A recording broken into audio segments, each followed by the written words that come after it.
as the Biden administration throws its support behind a $1.9 trillion stimulus package. Major countries like China and Russia are steadily pulling their support from the U.S. dollar, raising questions about where it'll stand in the years to come and how its continued decline will impact the American people. RT's Rachel Blevins is joining us now from the newsroom with more details on this. So, Rachel, what can you tell us?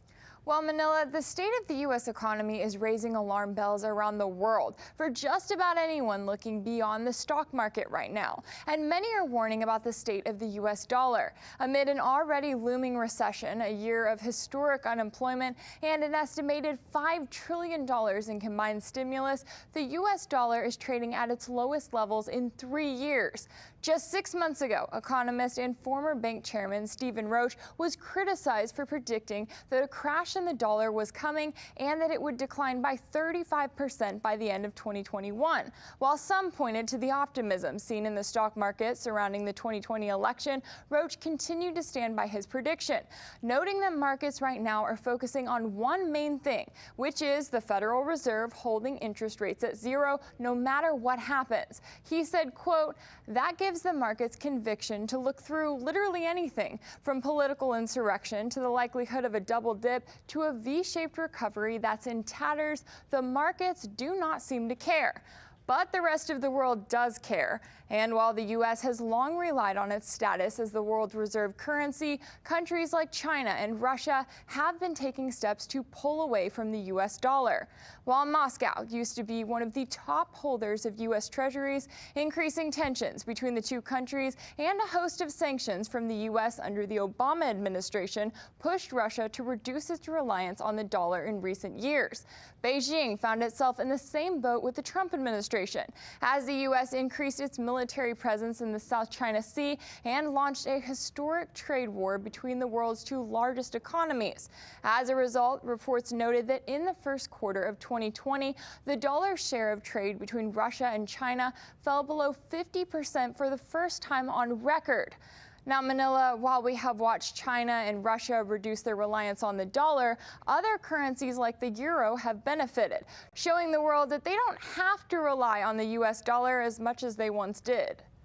So now, Rachel, what are some of the other factors playing a role in the current state of the U.S. economy? Yeah, so right now, all eyes are on that American Rescue Plan that is being pushed by the Biden administration, and of course, whether they're going to succeed in getting it passed by Congress anytime soon. Now, the $1.9 trillion package would include another round of stimulus checks, enhanced unemployment benefits, state and local government aid, and funding for a national vaccination program. While the hope is that the funding could be used to help stimulate the economy at a time when it is desperately needed, experts are also warning about the long-term effects as the continued budget deficit lowers domestic savings and continues to take a hit at the value of the U.S. dollar. Reporting in the newsroom, Rachel Blevins, RT. So with China seemingly the only major economy still standing after the coronavirus first struck, more and more countries are looking away from the U.S. dollar.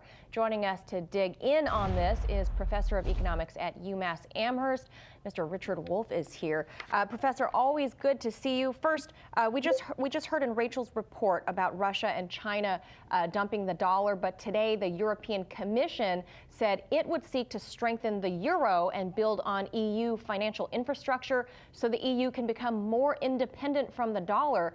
So what's going on there?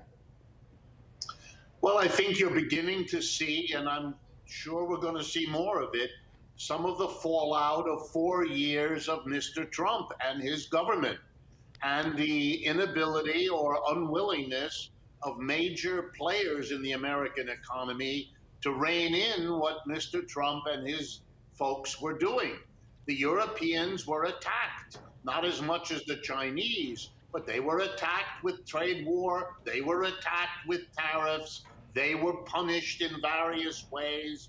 They did not see a groundswell of support inside the United States for an alternative policy. They're happy that Mr. Trump is gone, but they have decided that the questions left, and this was all increased by January 6th, the raid on the Capitol, that they now have to be more independent of the United States. And one of the ways of doing that is to be less dependent on the dollar, and we are going to pay the price of a declining dollar in the months and years ahead. Now, there have been comparisons that the 20th century was the American century because of World War II. Now they're saying the 21st century will belong to China because of how COVID weakened the U.S. and virtually every other economy. What's your take on that assessment? I think that's correct, although I would put it slightly differently. What the Chinese have achieved is now 25 years of remarkable economic growth, far exceeding what the United States could do, even though those were considered good years. And then to cap it off, that a country 4 times the population of the United States has a small fraction of the number of COVID cases and COVID deaths is simply a sign that whatever is going on inside the People's Republic of China generates economic growth, a protection of their public health that is not being equaled in the capitalist West. And nobody who's paying attention can miss this, and we're going to see economic adjustments to that realization. Now, a markets trend forecaster called Gerald Celente told RT's Max Kaiser that historically currency wars lead to trade wars that lead to hot wars. His belief is that when all else fails, go to war. Is his analysis applicable here? Well, only time will tell us the answer to that question. It's a little bit exaggerated. He's quite right that there is a very scary tendency for people who lose trade wars and who lose tariff wars, which the United States and China have now shown the United States to be the loser, that will then provoke people to think the way he says. But it has not always happened, and I believe there is time left if the Biden administration understands the mistakes that were made and the dangers ahead, that they can work out a live and let live arrangement with the People's Republic of China that can avoid that kind of outcome whose devastation would make the coronavirus look like a picnic instead. And lastly, Professor, do you think we're about to enter a massive inflationary period like we saw here in the U.S. in the 1970s? No, I'm afraid my guess is we're going to go the other way, that our economic problems are very severe. They've accumulated over a long period of time. Now they've been made even worse by the COVID disaster and by the crash of our economy. We need massive intervention, bigger than what we did in the 1930s. And our Democratic government is hesitant to do it.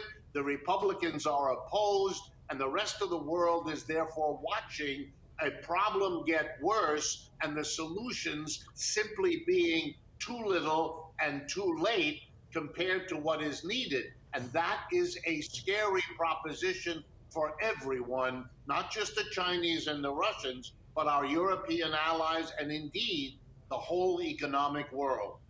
All right, Professor Richard Wolff, thank you for commenting on these very challenging times. Good to see you. Thank you.